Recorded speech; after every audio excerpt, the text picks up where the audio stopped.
Thank you, Coach. Wow, what a nice-looking group this is. What a beautiful group of people. And especially a very big hello to the University of Alabama. Congratulations to the class of 2025. Roll Tide. Roll Tide.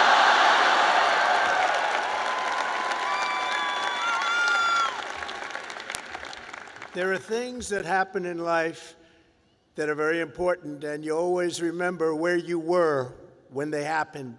As a student at Alabama, you'll always remember where you were when your head coach, Nick Saban, retired. Remember that? Because he's done such a fantastic job. The last time I was here, and that's true with Nick, what a great coach. Let's bring him back. No, you have a good coach right now, though. You have a good coach right now. He was great. But the last time I was here, the Crimson Tide beat the Georgia Bulldogs 41-34. I was here, I got to watch it. That was some game. Today it's my pleasure to return to this campus as the first president ever to deliver the keynote commencement address to this truly great American university. It's a great school. And there's nowhere I'd rather be than right here in Tuscaloosa, Alabama, Titletown, USA. That's what it's become. And I love this place. Maybe it's because I won Alabama by 45 points. Could that be the reason? 45? You know, the way they say, the polls have closed in Alabama. Trump has won Alabama immediately. It was very quick. It was very, very quick and nasty. That's what we like. They put all 7 of your commencement ceremonies, I don't know if you know this, but they put them all together first time ever, so I better do well, or I'm in big trouble. But I want to thank President Bell for his 10 years of distinguished service, highly respected gentleman, but 10 years of service to this great university, overseeing the education of 100,000 proud Alabama graduates. That's something to have on your record. I also want to thank Alabama Governor Kay Ivey, who's here with us, and she's a fantastic. Where is she? Where is she? She's around here someplace. She's here. I just took a picture. I said, you're doing a great job, along with the very wonderful man, a friend of mine, Senator Tommy Tuberville. Where's Tommy? Tommy's great. When he wanted to run for the Senate, I said, well, you beat Alabama 6 times in a row. How can you run for the Senate? He said, well, I just look at him and I say, well, I was responsible for them getting Nick Saban. I said, that's a good reason. And he won, very easily he won, but I'll never forget that. Thanks also to a wonderful person, Representative Lisa McClain, a great person, great, highly respected. Gary Palmer, Robert Adderholt, Dale Strong, Ronnie Jackson, Ralph Norman, along with Lieutenant Governor Will Ainsworth, Alabama Attorney General Steve Marshall, Alabama Secretary of State Wes Allen, great people, Alabama Senate President Pro Tem Garland Gudger, Chancellor Sid Trant, and members of the University of Alabama Board of Trustees. But most importantly, and they would agree with this, let's give a big round of applause to your incredible parents, grandparents, and family members.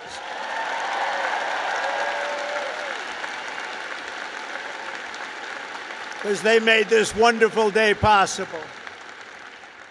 Oh, you're great. Without them, it doesn't happen. Without them, you probably aren't here, and you wouldn't have that big, beautiful smile on your faces. This year, the graduating Alabama class of 2025 has over 6,600 graduates.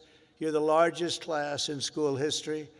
Among your ranks are among the 800 first-generation college students and nearly 3,000 students from right here in the great state of Alabama. Amazing. And this class also includes many Rhodes Scholars, Goldwater Scholars, 213 Merit Scholars, and over 1,500 students graduating with red caps. You know what that signifies? 4.0 GPA. That's a lot of students. That's a lot of students.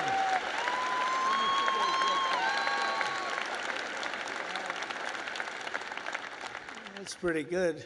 I know who I'd pick. I'd look for a red cap. I say, I want you to work for the beautiful Trump administration, this lovely administration. In addition, the class of 2025 has nearly 130 active duty service members, veterans, and members of the University of Alabama, ROTC. Thank you very much. Thank you. Everywhere you look, you can see the fierce spirit of this school, but nowhere more clearly than in your world-class athletics. There's nothing like it. Probably there's no school like it. That's why I would like to recognize the 11 graduating seniors on the University of Alabama football team. Where may they be? Where are they? You just have to look, and they're about a foot taller than everybody else. Oh, great. Thank you very much. Congratulations. Great season. Thank you. Thank you. Great season.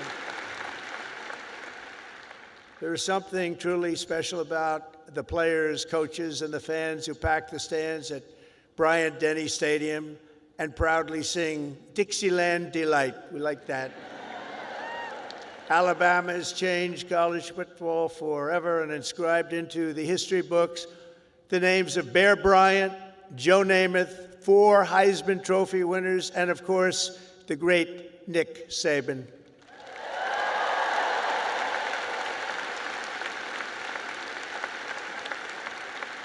This place is truly where legends are made. It really is. It's a special place. When your president called, we talked about it. It took me about 2 seconds to say, I'll go. I wasn't looking to do it, and we are busy. You know, we're winning a lot of battles right now. We love winning, don't we? Love winning. We're winning a lot of battles. But I wanted to do this. For the University of Alabama, good isn't good enough, tough isn't tough enough, and great isn't great enough. The Crimson Tide does not rest, does not quit, and does not stop winning until it's all time. You know, it's all time. You're always winning, and you're going to keep winning. That's why the University of Alabama football team has won more games in the last decade than any college football team in America. That's not bad.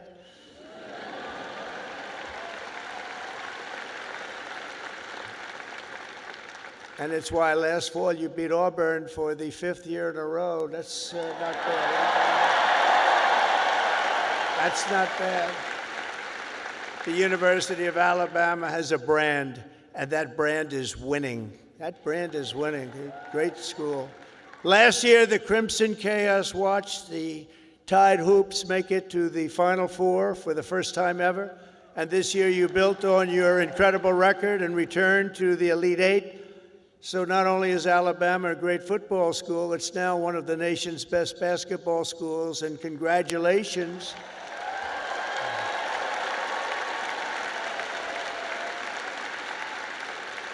And I love sports, and I think I should have come here.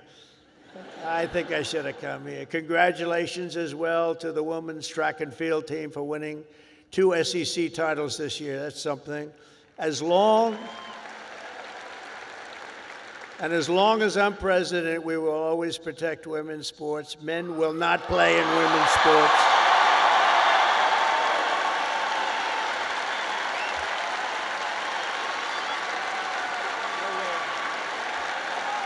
No way. They say that's an 80-20 issue. No, it's a 97-3 issue, I think. No, men will not be playing in women's sports. I said that, and I classified it with a very powerful executive order. As you know, it's done. The class of 2025 was the first to enter the halls of this university in the aftermath of COVID-19. Following a difficult senior year of high school, many of you came here to Tuscaloosa from around the country, and for the very first time, you experienced something called freedom. You had freedom. So let's give a big round of applause to the leaders of this state who chose liberty over lockdowns. They did a good job.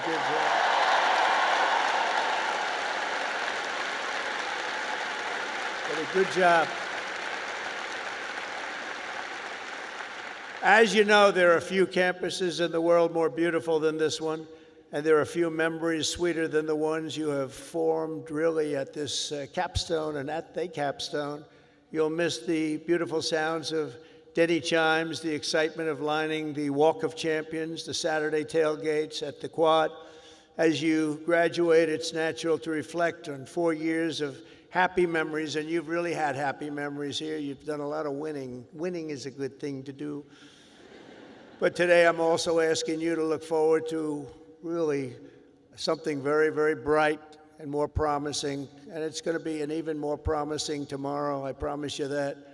You're the first graduating class of the golden age of America. We're in the golden age. You watch. It's the golden age.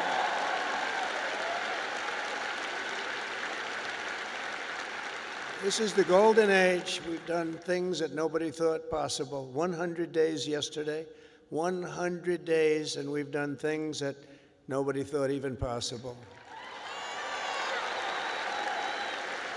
Like many generations before you, you're graduating at an exciting time for our nation, a period of both extraordinary change and incredible potential and what will be unbelievable growth. You're going to see that very soon. You're going to see it starting very, very soon. The whole world is talking about it. Our country has always been defined by its ability to reform and reinvent itself, to meet the challenges of the next era. The last 4 years were not good for our country, but don't let that scare you. It was an aberration. We're run by people who truly, at that time, 4 years, we were run by people that didn't have a clue. They didn't have a clue. I'm trying to be nice when I say it that way. They allowed our beautiful USA to be laughed at, scorned, and taken advantage of by everybody. We were ripped off on trade by nations all over the world, both friend and foe, and oftentimes a friend was far worse on trade than the foe. But those days are over. You're at the start of something very, very big. You're going to see that very soon. Now, exactly 250 years after the first Patriots stood and fought at Lexington and Concord, we're in the midst of another kind of revolution, a revolution of winning and a revolution of common sense. Common sense.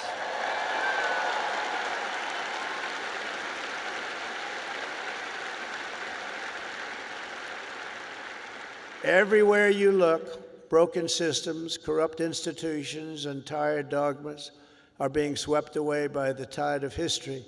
Ancient wisdom is being rediscovered, and the best and strongest traits of America are coming back for all to see, bigger, better, and greater than ever. Coming back, and they're coming back fast. The spirit of our age is one of boldness, vigor, ambition, and adventure, and it's exciting to be you and young. Oh, I'd pay you a lot of money to have your age. You have a great future. The people have rejected the voices of a failed establishment. You saw that in the election. We've turned the page on endless wars, crippling debt, open borders, ruinous inflation, and the lack of respect for our country and for its leaders.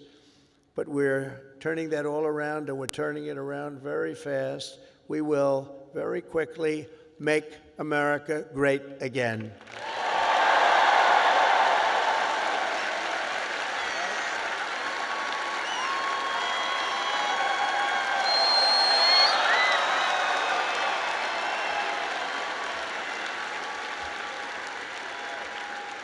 This week, we're celebrating the most successful first 100 days of any presidential administration in the history of our country, and we've been given a lot of credit for that, but 100 days does not a full term make.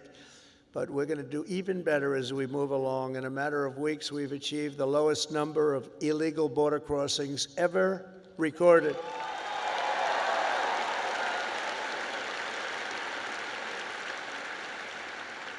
And you've seen it, hundreds of thousands of people pouring into our country from prisons, from mental institutions, from gangs, and all over the world, not just in South America. You'd see hundreds of thousands of people pour across in one day. You know what we had just recently? Three.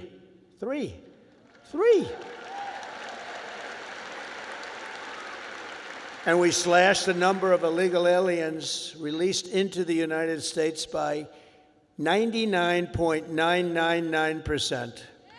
And you know, if that number is wrong, the fake news, which is all over the place today, is going to be correcting me before I get to the next sentence. Now, 99.999%, how about that? Nobody thought that was possible. They said you needed legislation. No, you just needed a new president. That's what you needed.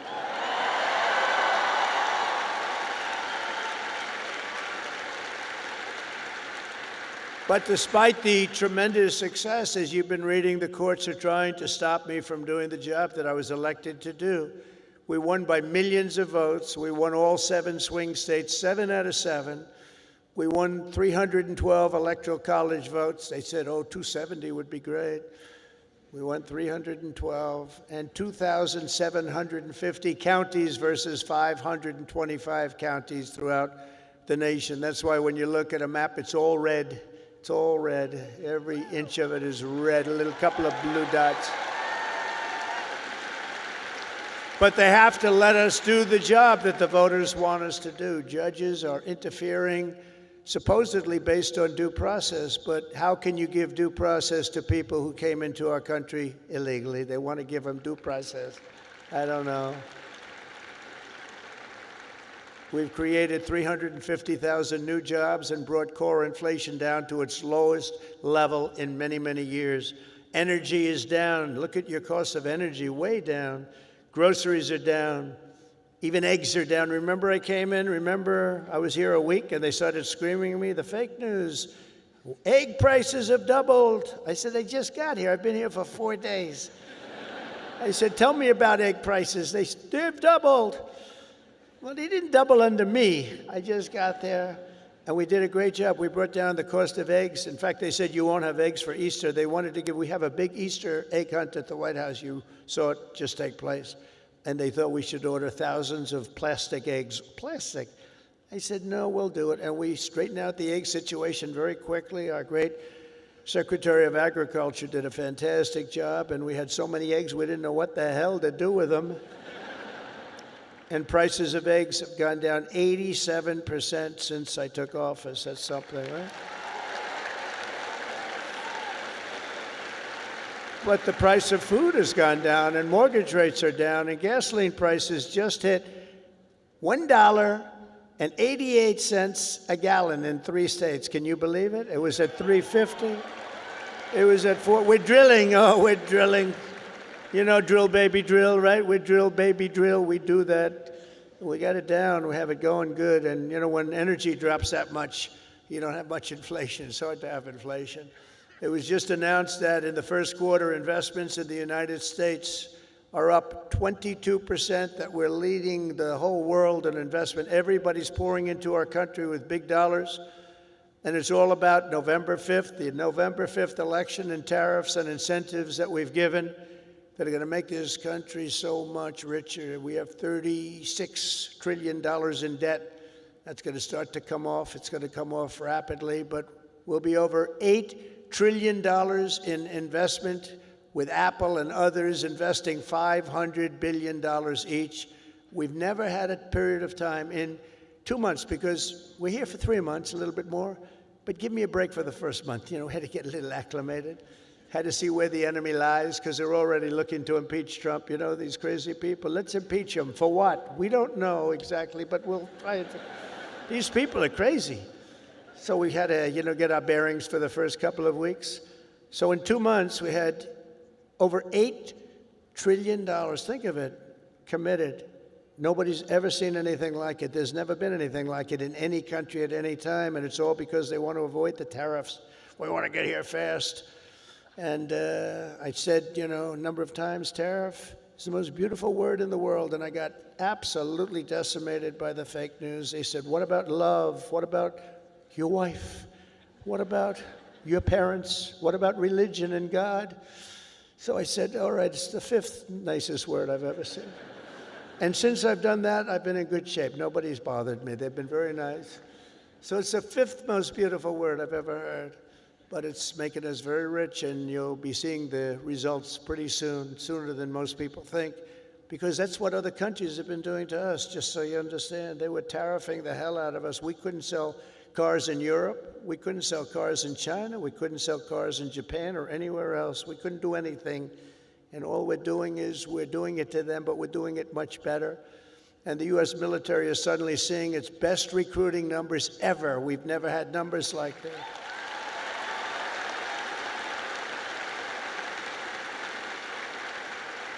We now have waiting lists because there is such incredible spirit in our country. There's a great spirit.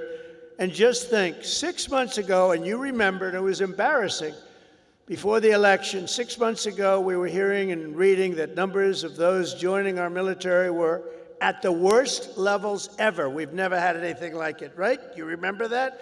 And now they're at the best levels ever. We have waiting lists to get into the military. We couldn't fill the positions, and that included in our police forces, our fire departments. We love our fire departments also. We can never forget our fire departments. But our police forces were begging for help. And now they're brimming over with people and applicants, and they're getting great ones. It's amazing what's taken place, and that's really the spirit. Each of the graduates in this arena will soon have the chance to help lead this project of national renewal. And that's what it is. It's a national renewal. We suffered so badly for 4 years. We had one of the greatest economies. We actually had the greatest economy in the history of our country during the first term of Trump. And then we got hit hard with inflation.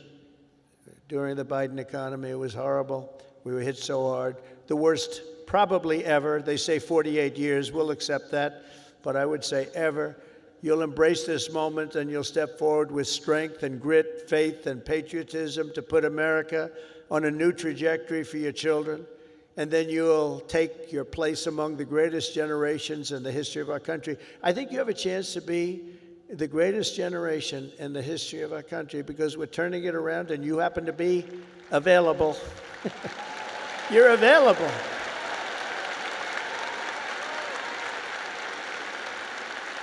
That's a good time to be available. There are some times when it's not so good to be available, but this is a great time. I'm absolutely confident that the Alabama class of 2025 is up to the task. Are you up to the task?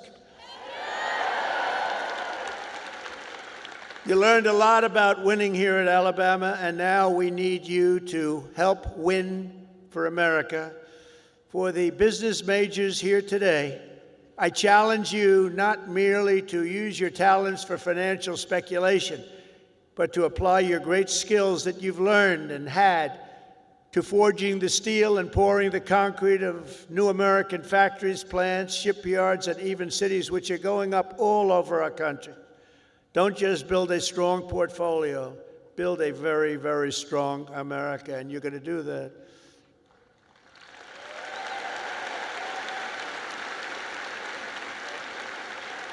To the engineers, brilliant you are, technicians, scientists, and math majors, we need your Alabama spirit and competition to keep our country at the forefront of every single domain. America should have the world's tallest buildings, design the fastest airplanes, build the greatest cars, do everything the absolute best, better than any other nation in the world, and you can do it. And we will soon land American astronauts on Mars. That will happen. That will happen.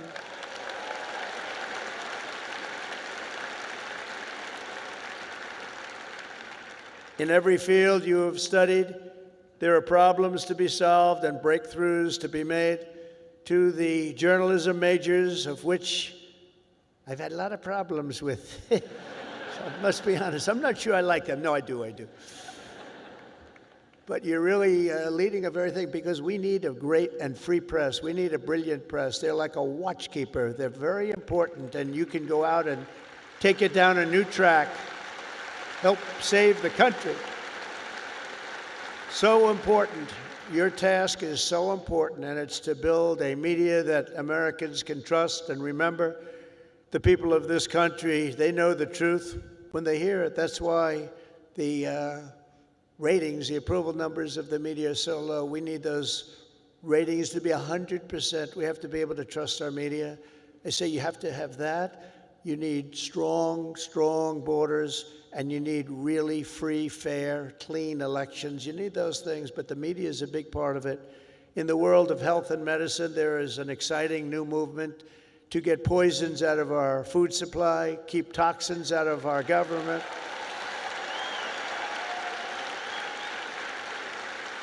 Clean out our environment and make America healthy again. And I think Bobby's going to do a great job, don't you? I think so.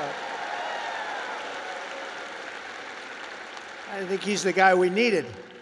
And in government, it is the task of your generation to replace bureaucracy, graft, and waste with a new system that defends American freedom. These are big tasks before you, but the reward for your hard work will be the United States of America is stronger, prouder, better, and more unified than ever, ever, ever before. It's going to be.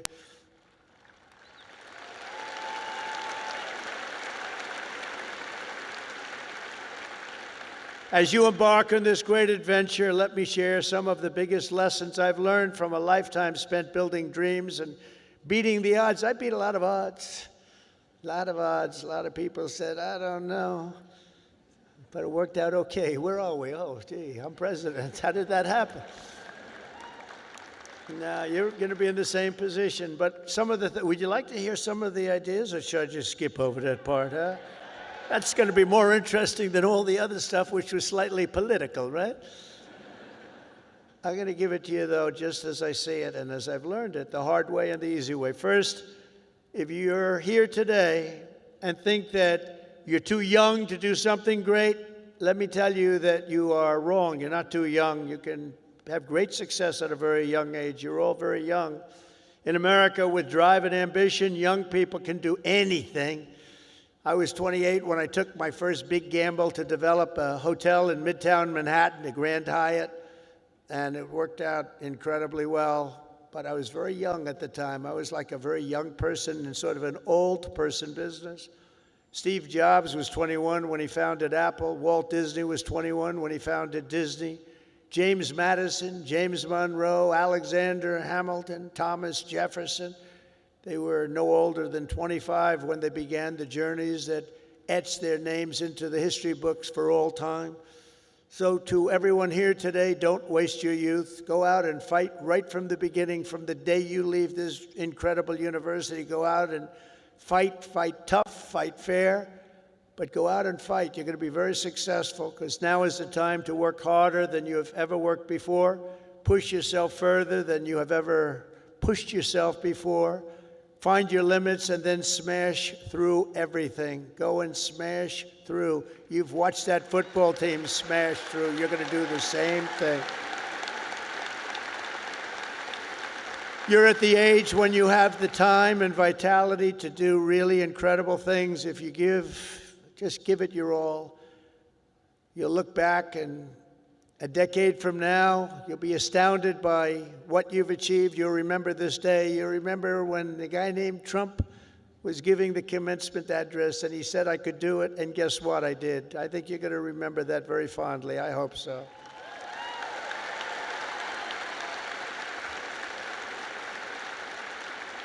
Second of all, and very importantly, you have to love what you do, okay? You have to.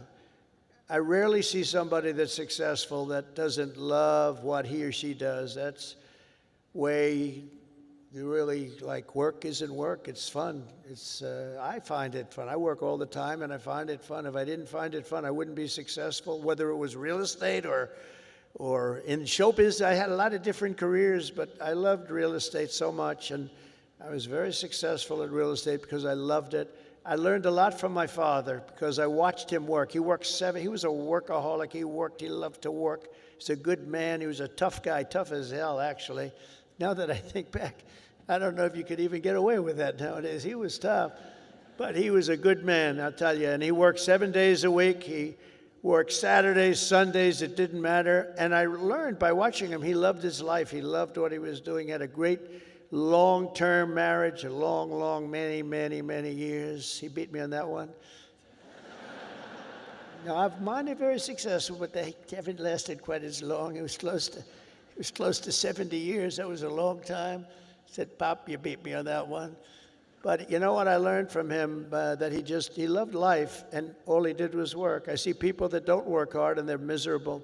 So go out and find. But he loved what he was doing, and you have to find something that you love, and you have to follow your own instincts. Listen to your parents. They're very wise, but you have to follow your instincts and your heart, your soul, and you want to be the very, very best you can be. Treat every day like a home game against Auburn. Fight like hell and enjoy doing it. And your coach can tell you all about that. Third thing is to think big. You know, you're going to do something, you might as well think big, because it's just as tough. You can think small. I know a lot of people, they thought small. They're very smart. I know others that weren't nearly as smart, but they had a better picture of the big picture, because it's just as hard to solve a small problem as a big problem, and it's just as much energy and everything else, except the result is going to be a smaller one. So love what you do, but think big if it's possible. Now, if it's not possible, that's okay too. You do something, you have to do something that you love. You will have all the same headaches and challenges, all the same delays and setbacks, so you might as well do something that's just amazing. America doesn't aim small, Alabama doesn't aim small, and neither do you. So think big when possible, think big. Fourth is work hard. Work hard. Never, ever stop. An example is a great athlete, actually, Gary Player, golfer, great golfer. He wasn't as big as other men. He was actually on the small side. Don't tell him that. Friend of mine, don't tell him that, because he doesn't understand that. But he worked very, very hard. He made up for it. He never stopped. He won 168 golf tournaments. Think of that, 100. I said, Gary, you're winning like every weekend. Do you ever choke or anything? I don't know what choke means. And he made a statement years ago that I read, and I thought it was sort of an incredible statement. He said, it's funny, the harder I work, the luckier I get, right? Think of that. The harder I work, the luckier I get. So you really have to work hard, and you're going to be successful because you have the talent. To get into this school is not easy. To get through it is even more difficult. You have a lot of talent. Fifth is don't lose your momentum. You just want to keep it going, and you have to know if you are losing it. You have to know when you're losing it, so maybe you stop, and maybe it's time to stop. Listen to the feedback, think through your plan very carefully, and keep moving fast. The word momentum is very important. I mean, I'll just tell you a little story about a great real estate developer named William Levitt. He built Levittown. Some of you might live in a Levittown. He was the biggest developer in the whole country in the 1940s and so. And he built these jobs. He started with one house, then 2 houses, then 20 houses, then thousands and thousands of houses. And a company, Gulf and Western, came along and they said, we're going to make you an offer to buy your company. And they offered him a lot of money, more money than he ever thought he could make. And he retired, lost his momentum. He retired, and he led a beautiful life. He had a wife, I must tell you, it was a second wife. It was a trophy wife, what can I say? I don't like telling you everything, but we're all friends, right? Can we talk? We're all friends. He had a trophy wife, and he lived a different life. He moved to the south of France, but he it was a life of tremendous luxury. He had so many millions of dollars. He was given a fortune for the company, and 10 years went by, and then 15 years went by, and he got a call from this big conglomerate, Gulf and Western, and they said, we're not doing well with the purchase, because he used to pick up every nail, every piece of sawdust, every piece of wood, every chip, everything, and he'd sell it. He'd make a couple of bucks. Everything was perfect. They can't do that. You know, these big companies, they don't do that. You see it a lot when an entrepreneur sells to a big company and then he ends up buying the company back for peanuts later on. Happens a lot.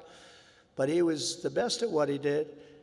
But 15 years went by, and he was so excited, and they sold him back his company. And he started, and he was going to tear apart the world because he got bored with a life of luxury. And he started building and building and building, and the markets turned on him, and he went bad. He lost everything, and he went bankrupt, absolutely bankrupt. And it was a sad story to read. It was such an amazing story because he was so rich, but he paid them, and he bought it for the right price, bought it low, but he went wild. But he lost his momentum. He wasn't good at it anymore. And he was at a party on Fifth Avenue, I'll never forget. And it was a party of a very, very powerful man who was having the party in a magnificent apartment overlooking the park. And I walked in, and there were 50 or so people. I recognized most of them, all the biggest business people in the world, actually. Very glamorous. I was doing well. I was young, and I was doing well. And I was invited to parties like that. And I looked in the corner, and there was Mr. William Levitt sitting all by himself on a chair, looking very glum. Nobody was talking to him, because you'll find that when you're not successful, you lose a lot of friends. It's not a good situation. But there was nobody talking to him, but I wanted to talk to him because I was in the real estate business, and he was, and most of these people were in different businesses. And I went over and talked to him, and I said, "How are you, Mr. Levitt?" He goes, "Donald?" He knew who I was. "Not well. I'm not well." I said, "So can you come back?" He said, "No, son, I lost my momentum. I shouldn't have done it. I lost my momentum." And I never forgot that expression. He lost his momentum. If he would have kept going, instead of selling and relaxing and going into a different life, he probably would have been 3 times bigger than he was, but he lost his momentum. And you have to know when it's your time. I mean, there'll be a time when you do lose. You see it with fighters. You see it with a lot of people. They have a great record, and they retire, and then 4 years later they say, "I'm going back. I can beat that guy," and they get knocked to hell. And it's not good. It's not good. So he lost his momentum. You have to know when your momentum time is up. I call it momentum time. But follow your momentum. It's a very important word. You don't hear it from too many, but I've seen it. I've seen it a lot. Number 6, if you want to change the world, you have to have the courage to be an outsider. In other words, you have to take certain risks and do things a little bit differently. Otherwise, if that weren't the case, everybody would be successful. It doesn't work that way. Progress never comes from those satisfied with the failures of a broken system. It comes from those who want to fix the broken system. And you'll make the bigger money, you'll make the more success by acting that way. The other way may be more secure, but if you want to go to the top, you're just never going to do it unless you break the system. Change is never easy, and the closer you get to success, the more ferociously those with a vested interest in the past will resist you. They want to resist. So I just say, trust me on that, because I know you really do. You have to break the system a little bit and follow your own instincts. But if your vision is right, nothing will hold you down. Nothing. You have to have the right vision. If you look at some of these internet people, I know so many of them. Elon is so terrific, but I know now all of them, they all hated me in my first term, and now they're kissing my ass, do you know? It's true. All of them. It's true.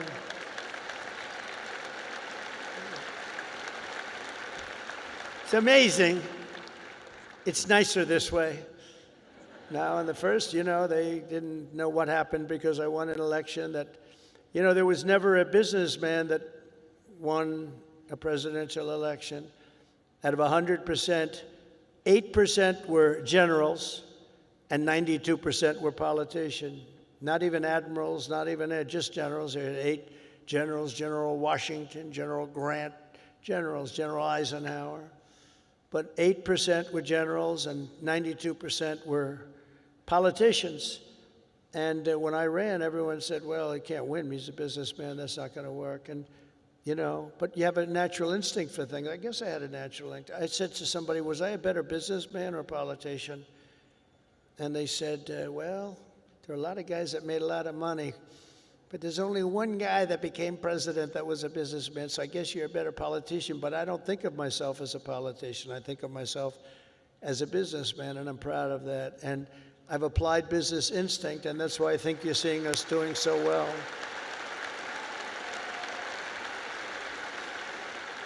So number 7 is to trust your instincts, common sense. You can go very far in life with common sense. And I applied that to politics because some of these things, like they had open borders. Let everybody in the whole world flow into our country. That's not common sense. They had transgender for everybody. We ended that, if you noticed, okay? But they had transgender for everybody. They said, I said, this is not working. This is not going to work. As I said before, so simple. Men playing in women's sports. Did you ever see some of the records? Did you ever see some of these boxing matches?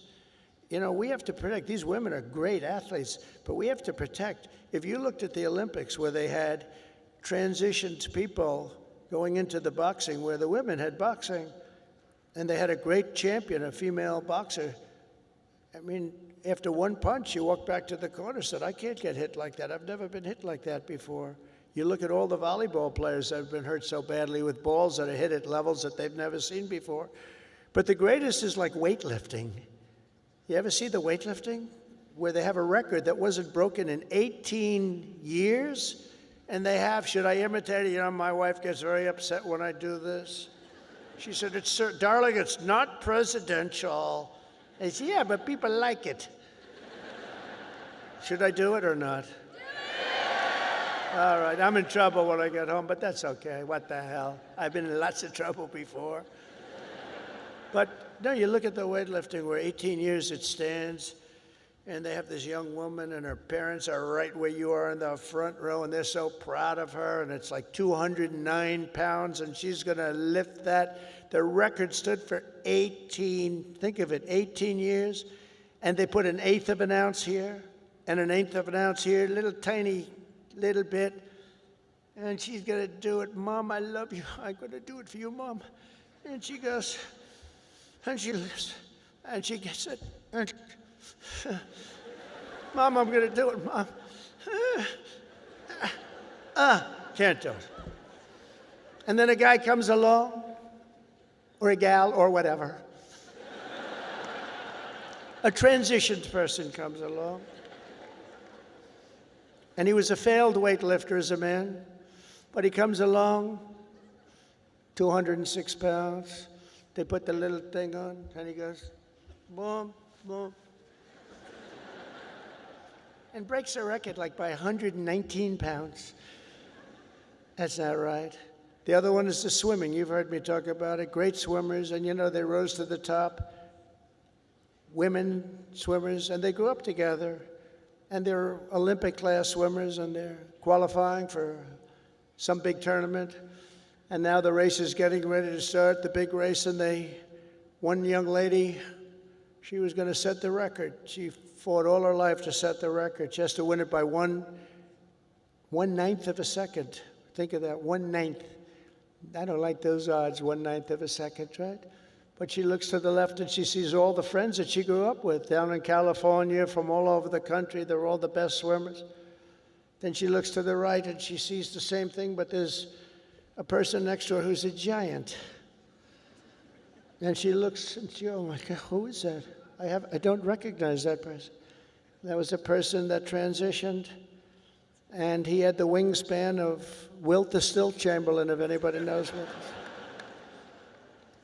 And as you know what happened, she was very, very badly injured in that meet because he went by her so fast that she was windburned. They had to take her out. She got serious windburn. He flew back and forth, and she didn't know what, but she got the hell knocked out of her, knowing that I'm only kidding. She wasn't windburned. She was just beaten by a lot. Or the race, did you see the race where they had the best female runners, and they had a guy who was a decent runner, a long-distance race, and he won by 5 hours and 19 seconds. Normally you win by like 12 seconds, 2 seconds, a quarter of a second. He won by 5 hours and 19 seconds. It's crazy.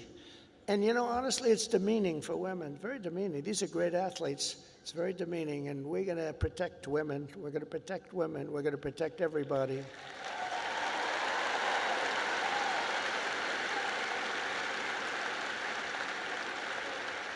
So now that I'm in trouble with my wife, I'm going to blame the University of Alabama for asking me to go through with that stuff.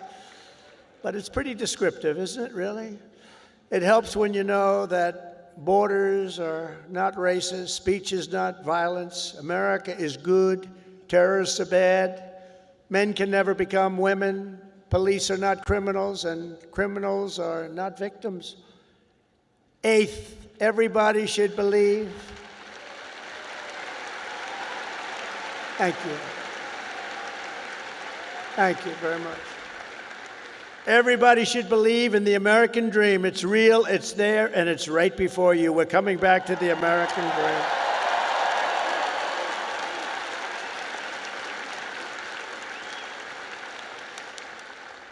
dream. Ninth, think of yourself as a winner. The power of positive thinking. Dr. Norman Vincent Peale, from many years ago, wrote a book, The Power of Positive Thinking, and there is a lot to it, the power of positive thinking.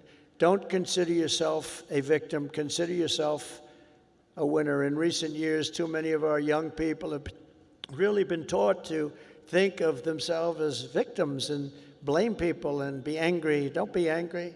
But in America, we reject that idea that anyone is born a victim. Our heroes are the ones who take charge of their own destiny, make their own luck, and determine their own fate despite the odds, despite all odds. That's what happens. They're given a little chance in many cases, very little chance of success, and they become the most successful people in the world. Whether you were born rich or poor, black or white, male or female in America, anyone can be a winner.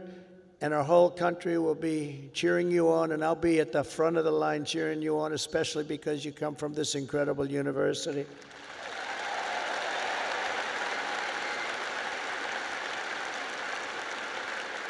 And next is to be an original. The old-time greats were people who had the confidence to be a little different.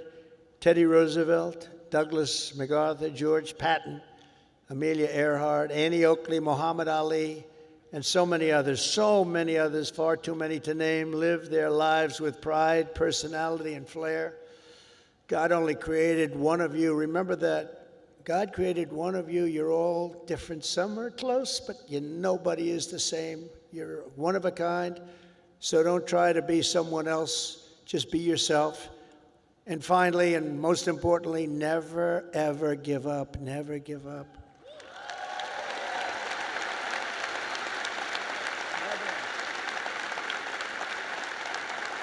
Never give up. And I've learned anything in life, and it's so true. One of the most important things you can learn, if you just went a little bit longer, if you just held out a little bit longer, you would have been successful. Well, the stories of that are legend. But I've learned that perseverance is everything, so whatever happens, no matter where you are in life, stay optimistic and just keep pushing forward. Just don't stop. Never, ever give up. Victory is right around the corner. I've watched Coach Saban win games that really were virtually over. You've seen it. You've been in the stands. He won a couple of games. I said, Coach, you got lucky as hell. He said, I didn't get lucky. I'm a talented guy. You know, those little touchdowns that come out of nothing, he's amazing. But he's a guy that doesn't quit and doesn't know what the word quit even means. He couldn't define it. He took victory out of the jaws of defeat, and you can do that too at every stage in my career. My enemies, of which there were many and probably are right now, I can think of a couple of people that don't like me too much right now. But they said that they have to do everything they can to keep me from winning, to keep me from making it. And I'm representing you, so I have to make it. I have big shoulders, but these are big shoulders. I have to win for you. I'm not winning for myself. I'm winning for you. Do you remember when they said that Donald Trump will never become president of the United States? Remember Barack Hussein Obama said that? Barack Hussein Obama. Donald Trump will never be president. Like 50 other politicians said that. Where are they now? Oh, let me see. Oh, there they are. Where are they now? But here I am standing before you as the 45th and 47th president.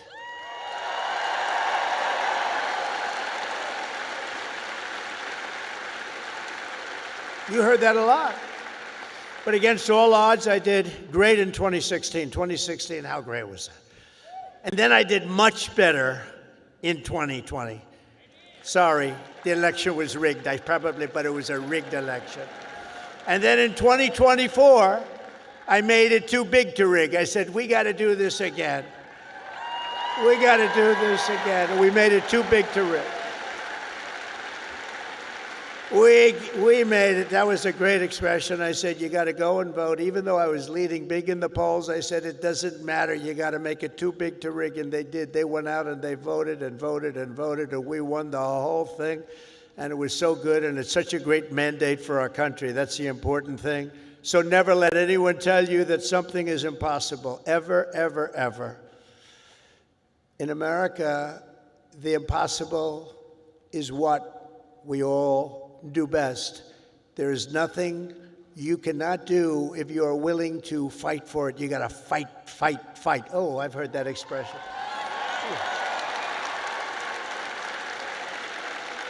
Funny.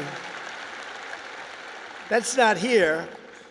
That's not here on the actually, most of what I've said tonight is not on the teleprompter. That's all right. Isn't it nice to have a president that doesn't need a teleprompter and can sort of have a little fun? Because I feel that this is home. You know, it's been such a great state for me. I feel it's home. When they said Alabama, I said, that has a good ring to me. But it's something nice about somebody that doesn't need a teleprompter, isn't there? Huh? But for the past 4 years, you've lived in a state known for its fighters, its champions, and its warriors, and you've lived in the great state of Alabama, one of the greatest of them all, from Huntsville to Birmingham, from Montgomery to Mobile, and from right here in Tuscaloosa.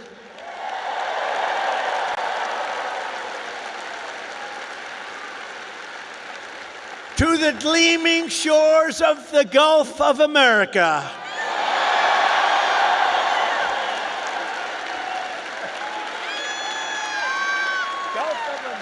That's a nice thing.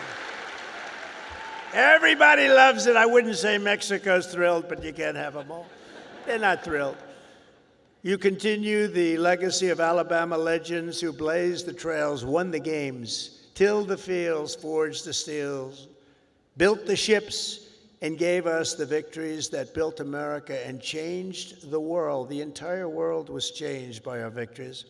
This is the state that gave us the might of the Iron City, the power of the Saturn V rocket, and the roaring engines of Talladega. Talladega. We love Talladega. We love Talladega. This is the state that gave us nothing but victory, the state of some of the greatest heroes in history, like Willie Mays, Jesse Owens, Joe Louis, your coach, Nick Saban, Hank Williams, and many others.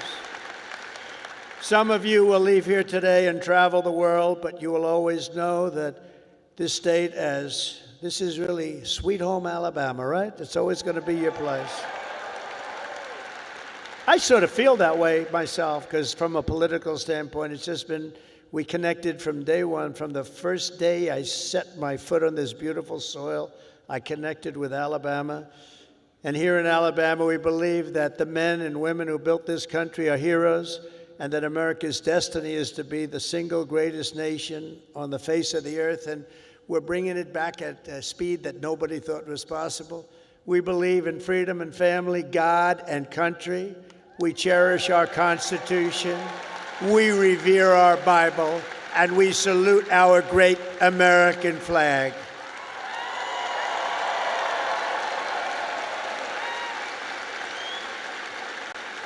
We honor our police. We respect our veterans, and we always stand for our one and only national anthem. We love our national anthem. We believe in strong parents, strong values, strong communities, and very strong borders. And we believe that the United States military is the greatest force for peace and justice the world has ever known. We have a great military. We just had people that didn't know how to lead it. We believe the South is beautiful, Alabama is great, and America is our home. We believe in the SEC and the USA.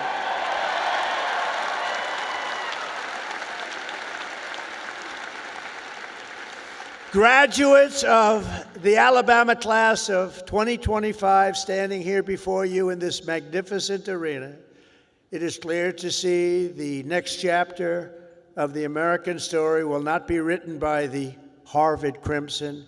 It will be written by you, the Crimson Tide. True. That's true. That's true.